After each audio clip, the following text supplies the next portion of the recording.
Video सबसे पहले अपने मोबाइल पर पाने के लिए बेल आइकन को दबाएं। नमस्कार, मैं हूं अनिल वर्मा शेखर। आप देख रहे हैं आई विटनेस लाइव न्यूज यूपी। देखते हैं एक पूरी रिपोर्ट।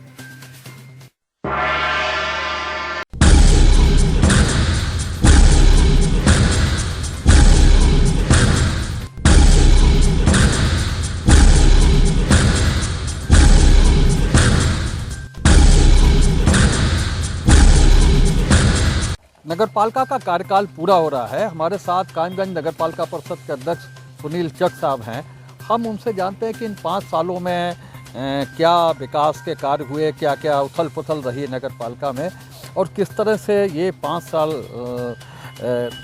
व्यतीत हुए और आगे क्या कार्य योजना है, किस तरह से कायमगंज को सुंदर बनाने के लिए उनके प्रयास हैं, उनका सपना है और क्या क्या काम वो पूरे कर चुके हैं, क्या चीज़ और है उनके दिमाग में जो वो पूरा करना चाहते हैं। 5 सालों में क्या क्या काम हुए हैं अभी तक, बड़े काम जिन्हें बड़े कह सकते हैं। आप सब लोगों के आशीर्वाद से और नगर की जनता के आशीर्वाद से हमारे आदरणीय पूर्व विधायक अमर सिंह जी और माननीय लोकप्रिय सांसद मुकेश राजपूत जी के और शासन के अनुरूप हमने नगर पालिका परिषद कायमगंज में बहुत अच्छे विकास कराए। जैसे हमने पूरे कायमगंज में पूरे हाई मार्क्स 9 हाई मार्क्स हमने हर शहर के कोने में लगवाए हैं। और सबसे बड़ी विडंबना ये थी कि यहाँ कोई पार्क नहीं था।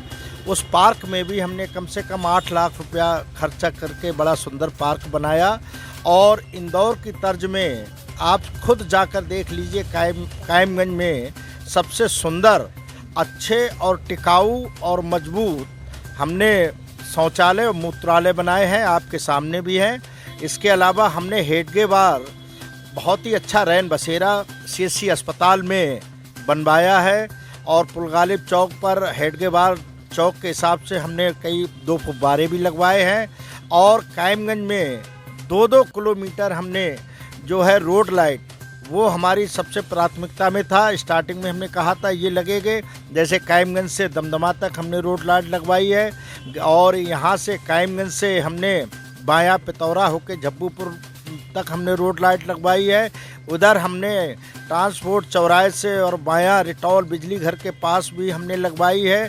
और इसके अलावा हमने कंपिल रोड पे जो CP अस्पताल बन रहा, वहाँ तक हमारी रोड लाइट है।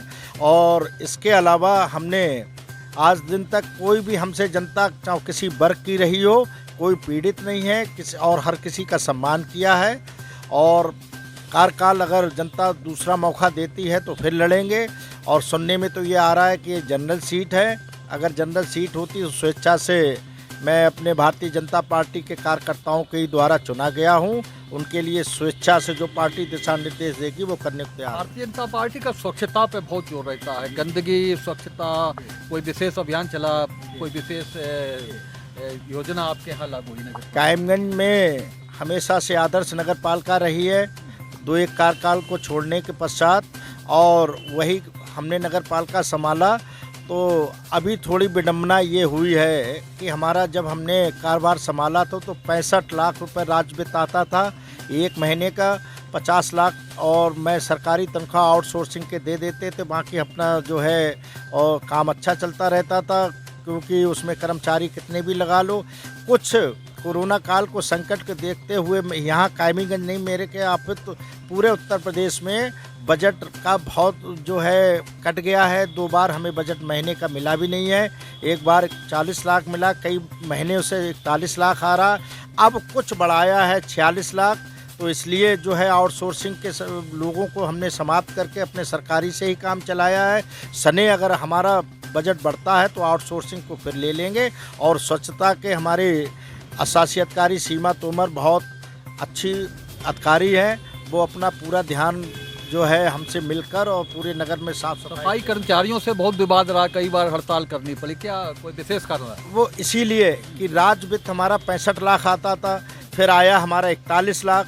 अब चूंकि हमें तनख्वाह देना है 50 लाख में पेंशन के, तो इसीलिए उनकी जो है तनख्वाह 2 बार जो शासन ने नहीं भेजी है, उन्होंने हड़ताल इसलिए की थी कि हमें तनख्वाह दीजिए। फिर हमने अपनी नगर पालिका से बोर्ड फंड से और जो सबको काट के उनको पूरी दे दी। हड़ताल उनकी जो है इसी बात पे हुई थी कि मेरा पैसा नहीं मिल रहा। पैसा चूँकि शासन ने रोका था, हमने अपनी मत से उन्हें पैसा दे दिया। अब ऐसी कोई बात नहीं। सभासदों को आप साथ लेकर नहीं चल पाए, आए दिन विरोध विवाद होता रहा। क्या साथ लेकर के लीडरशिप की नेतृत्व क्षमता की कोई कमी रही या कोई विशेष कारण रहे, कोई लोगों का व्यक्तिगत विरोध था? नहीं, सभासद हमारे अंग हैं और बोर्ड के एक चेयरमैन के साथ में सभासद हमेशा कंधे से कंधा मिला के चलता है। हमारा कुछ मुद्दों पे विरोध रहा होगा, लेकिन मुझे ऐसा नहीं लगता है। जब हमारी बोर्ड की बैठक होती, सारे सभासद हम लोग आपसी में सूक्ष्म जलपान करते हैं और सारा एक सभासद मेरा साथ देते, मैं उनका साथ देता हूं। ऐसा कोई नहीं है। अगर सभासद विरोध में होते तो हमारा कभी बोर्ड की बैठक जो होती है वो कभी पारित नहीं हो पाती है। बराबर 5 साल होते जा रहे हैं, उनका साथ मेरा साथ है। मृत्यु प्रमाण पत्र देने के लिए एक बार विवाद हुआ था, वो क्या मृत्यु प्रमाण पत्र देने में लोग परेशानी होती लोगों को? नहीं, मृत प्रमाण पत्र देने में परेशानी नहीं। कुछ पहले ऐसा रहा था कि मृत प्रमाण पत्र कायमगंज के आसपास के क्षेत्र के अगर कोई एक्सपायर हो जाता तो नगर पालिका बना देती। अब शासन ने एक ऐसा कर दिया है, जहाँ जिसकी मृत्यु होगी तो वहीं से मृत प्रमाण पत्र बनेगा। अगर मेरे नगर का कोई आदमी है, अगर कोई दिल्ली में ख़त्म होगा तो दिल्ली से ही बनेगा। इसलिए थोड़ा विवाद हुआ था, लेकिन ये शासन के अनुरूप हम लोग चलते हैं। अगर कायमगंज नगर में किसी की भी मृत्यु होती है तो कायमगंज नगर जारी करता है नगर पालिका परिषद, उसमें कोई रोक टोक नहीं है। बुलडोजर पर बहुत जोर है आपकी सरकार का, अतिक्रमण होता ही है शहरों में। आपके यहाँ क्या स्थिति है कि बुलडोजर अभियान चल रहा है क्या? हमारे यहाँ माननीय एसडीएम साहब और सीओ साहब हम और व्यापार मंडल और शासी अधिकारी हम स्वयं मौजूद थे और ऐसी कोई बात नहीं है। कायमगंज एक सक्रिय गलियों में ही मेरे ख्याल से बसा हुआ है। यहाँ से इदा किदा हम लोग निकलते हैं और लोगों से कहते भी कि हैं जो है साफ़ सफाई का ध्यान रखें और ऐसा ना हो। लेकिन हम लोगों ने अभी उस दिन भ्रमण किया था तो हमें ऐसा कोई नहीं लगा है जो जिसने नाली के ऊपर की ज़्यादा पट्टियाँ घेरी हुई है। और फिर भी जो है एसडीएम साहब जो भी कहेंगे वो शायद उनके दिशा निर्देश में हमारी नगर पालिका परिषद साथ में जाके और भ्रमण करके जो भी अगर उन्होंने अनेबल तरीके से गलत किया होगा तो उसे हटवाएंगे। क्या तैयारी है आगे की? आगे के देखते हैं परसीमन क्या कहता है और जो भारतीय जनता पार्टी दिशा निर्देश देगी कि मेरा जीवन 54 साल की वर्ष में भारतीय जनता पार्टी में ही उदय हुआ था। पहला वोट भारतीय जनता पार्टी में 18 साल से डाला था।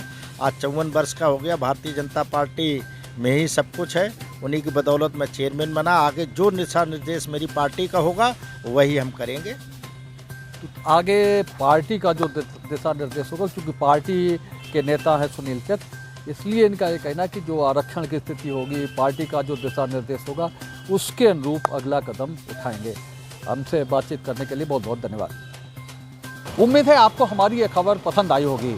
आप इसे लाइक करें, अपने दोस्तों के साथ शेयर करें और कमेंट करके अपनी प्रतिक्रिया बताएं। अगर आप पहली बार हमारा चैनल देख रहे हैं तो चैनल को सब्सक्राइब करना ना भूलें। यही निवेदन आपसे है।